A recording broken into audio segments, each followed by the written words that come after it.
All right, good morning from West Tennessee. Looks like we're getting ready to have another beautiful day. Things can get a little hot, which summer ain't quite over yet. I guess officially have about another week or so before we can say it's fall. But got a few things to do today like usual, and plans will probably change like usual. But two big tasks we want to get accomplished. Number one, we want to get cows and heifers up, have a few that we want to pregnancy test again. And we'll talk a little more about that later. And then also we want to get tractor and sprayer hooked up and go ahead and spray our creek bottom ground just over here and get it ready to plant a perennial mix, some fescue, clover, orchard grass here in the next couple of weeks. But anyway, we'll see how those plans change, what else we get into. But appreciate y'all watching. Give the video a thumbs up if you don't mind. Let's get after it. All right, and before we can get into those projects, specifically with the pregnancy testing, first thing this morning, just taking care of our routine chores, checking on the stocker calves. You can see, looks like the bulk of them are right here. And I can show you, we finally got our mobile bin moved down here. We guess we had feed delivered a week or two ago, had them go ahead and fill that one up, and had just moved it yesterday. We were trying to feed up some of the older feed in one of the other bins, but just convenient now. I'm no longer having to stuff a bunch of buckets or feed sacks in the Jeep or bring the truck down here every morning. Jeep's a little nicer for checking, just because if you do need to drive around the pasture, it's a little more suited for that, but not necessarily suited for hauling a bunch of feed. So got that here, so it's nice and convenient. You can see they had the buckets under there. They did what I expected them to do, which was scattered those around. But anyway, get a little feed put out for them, count, see if everybody's here, then get back to the house and do some pregnancy testing. So everybody enjoying their breakfast as the sun starts to peek over the tree line there. But yeah, these boys look good. They should all be set for the next 24 hours or so, and we'll get them checked again tomorrow. Number 57, the spooky one. He's the one that got out, if y'all remember that. But he, and then number 45, you see there's got his head up looking at us. Those are probably the two that stick out as terms of the ones that aren't quite as quick to come up to the feed bunk. But one thing too that helps getting them all to the feed bunk now, we're feeding them a little more. They're getting about 3 pounds per head right now, whereas most of the summer they were getting less than a pound. We were only bringing about 50 pounds total, to the full group of a little over 70. So, and we'll slowly increase that amount fed, kind of depending on the grass and everything else. We're gonna have them in a little over 2 months, I guess. So week before Thanksgiving is the plan. But so now that there is actually enough feed, where they do get more than just a bite or two, I think they're all a little more inclined to come to the feed bunk. So, and that's by design. We want them where they're absolutely gonna be easy to catch whenever that time comes. All right, so as you may be able to hear and tell, we've got the cows up and caught. Have, I guess, just 13 that we're gonna check. 7 cows, 6 heifers, I think is the breakdown. So now we're gonna try to sort off who we don't need, only run through the ones we do. And that'll probably be the most challenging part of the whole deal. But you can see in here as I look in this pen, I'm sure there's 1 or 2 in there that we need to check. For the most part, these are ones that all already checked bred. A lot of the older mature cows that came right in the feed. But we'll see who we can get sorted off and then get them bled. There's 1 cow in here, that one, the white tag, you can barely read. I know I need to check her. Yeah, 804 there, I need to check her. So there's a few in here I still need to check. 522 can come on out.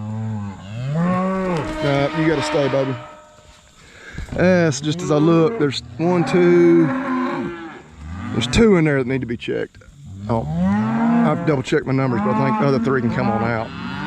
6 of our 13, either in this pen or already in the sweep tub, that we need to check. So go ahead and get blood on them, then we'll sort off a couple others. And of course, I guess I wanted to just explain why we're checking these again, because of course we did this about a month ago. And primary reason being, the bull was still with them up until the day that we checked them last time. Why do you want to go in there? Go in there, baby. Go, turn around. All right, she's not wanting to be very smart, so we'll give her a couple of minutes to think about it. If she wants to do right, put a pipe behind that one. But yeah, so while we're checking them again, so anything that was bred in that last 4 weeks before we checked them last time would have shown up as not pregnant on that testing. So why is that important? I mean, really on the cows, it shouldn't be that important, because even if they are checking bred now, they're gonna calve late, because that means that they would have been bred very late. And so we need to get rid of them regardless. The heifers, it's a little more important because we are marketing them. Go on down there, girl. Nah, she cooperates. A little more important on the heifers because we're marketing all of them as replacements. So they're going to ideally be sold to somebody who's gonna start a new herd or put them in their herd. And so it is important for them to know, is this heifer pregnant? Is she open? Most people are gonna prefer a pregnant heifer or a bred heifer. But some instances they would rather have one open so they can breed it specifically the way they want to. But anyway, gonna get them checked. I am gonna video drawing blood because I know last time I didn't realize it until I was editing, but my head was completely in the way, you couldn't see anything I did.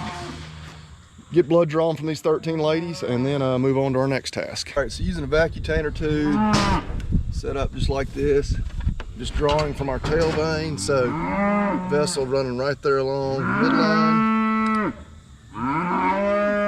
Feel for where we want to go.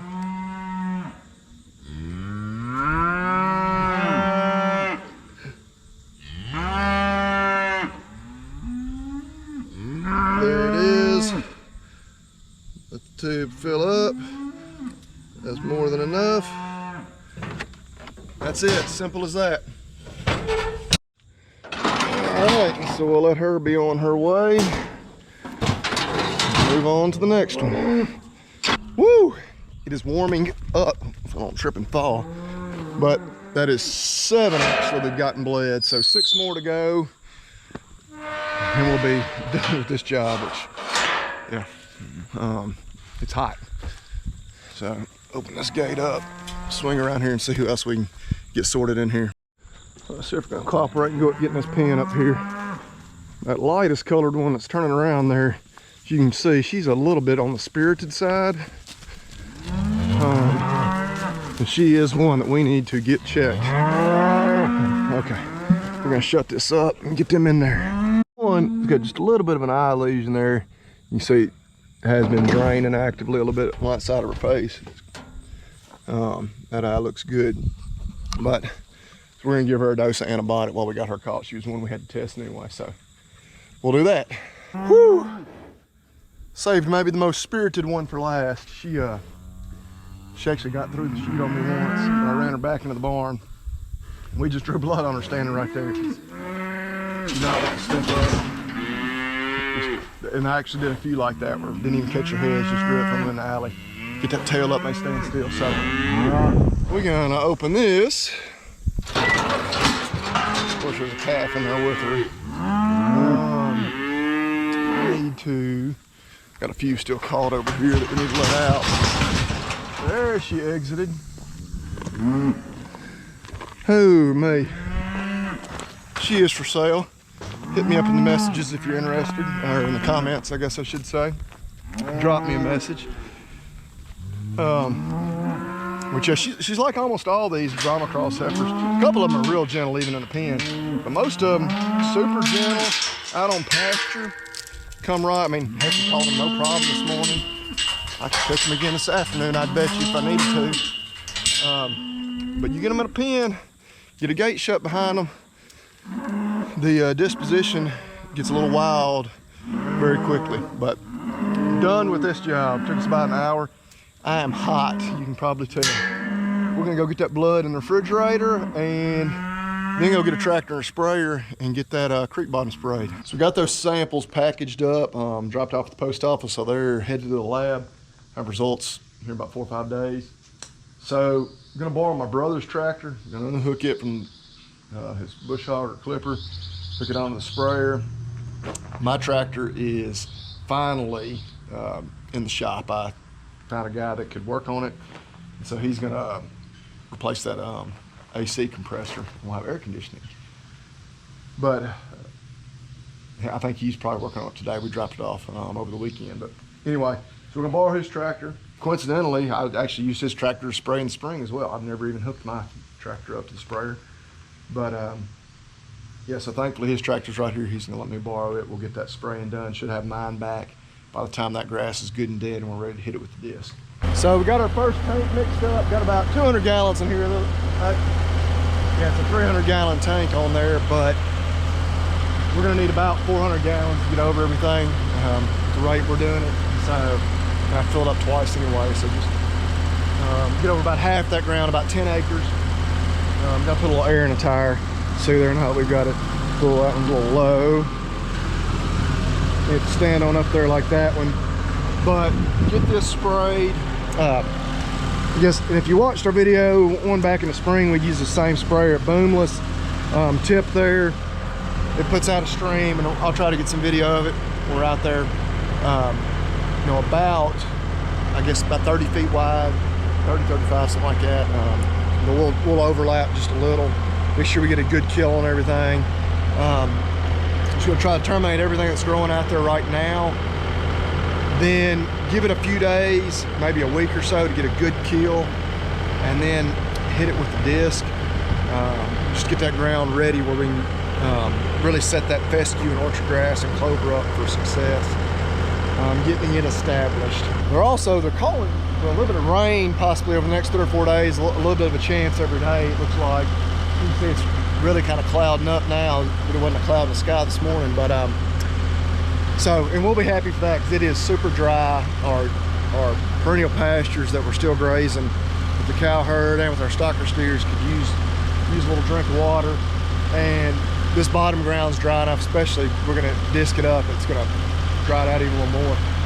We'll need a rain, you know, ideally probably before and then after we get it planted, you know, to get that fescue and all started. But that'll be fine too if it rains here in the next few days. That may delay us getting in there with the disc, which is fine.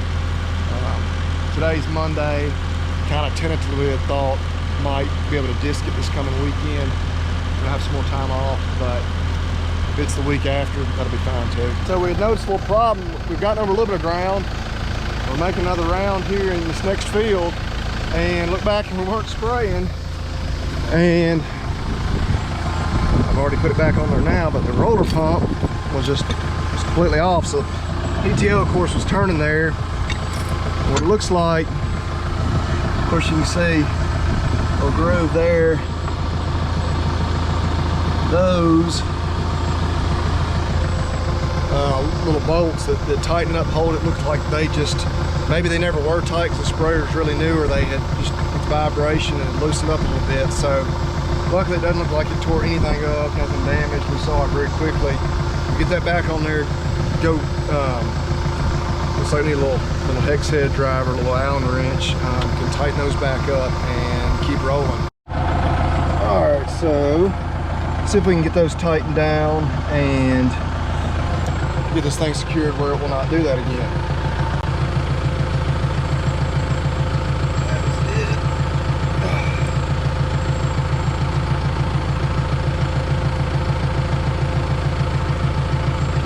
All right. Okay, so got those tightened back down. Should be secure. Try to get back after it. Hopefully that's going to be our only little very minor breakdown or hiccup on the day. Looks like we have about 150 gallons in the tank, which I'm trying to think how much ground we've gotten over. May need to slow down just a little bit. We've gotten over about 4 acres, which means we should have run out closer to like 120 gallons.